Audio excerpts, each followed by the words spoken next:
मित्रांनो, आज आम्ही आलो आहोत डोंबिवलीतील फूड टाऊनमध्ये. इथलं फूड खरंच ट्राय करण्यासारखं आहे का? चला पाहूया. सुरुवात केली चीज सिगारने.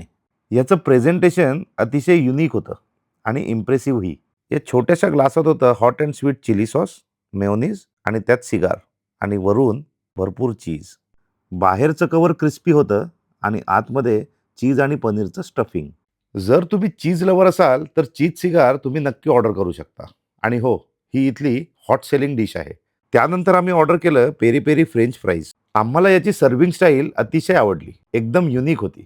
हे क्रिस्पी फ्रेंच फ्राईज आणि त्याच्याबरोबर येणारं मेयोनीज डीप हे या सायकलमध्ये सर्व केलं होतं. ह्या फ्राईजचं टेक्स्चर आणि साईज अतिशय व्यवस्थित होते आणि त्यात ते क्रिस्पीही होते.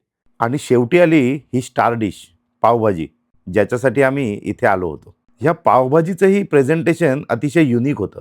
आम्हाला आवडते तशी आम्ही पावभाजी तिखट बनवायला सांगितली होती. आणि हो, ही पावभाजी फक्त तिखटच नाही, तर अतिशय चविष्टही होती. एवढं नक्की सांगू शकतो, की मुंबईत खाल्लेल्या पावभाजींपैकी ही वरच्या दर्जाची होती. शेवटी ही रिक्षा ₹872 बिल घेऊन आली. अशाच प्रामाणिक आणि कुठल्याही पेड प्रमोशन नसलेल्या फूड रिव्ह्यूसाठी आमच्या चॅनलला सबस्क्राईब करा.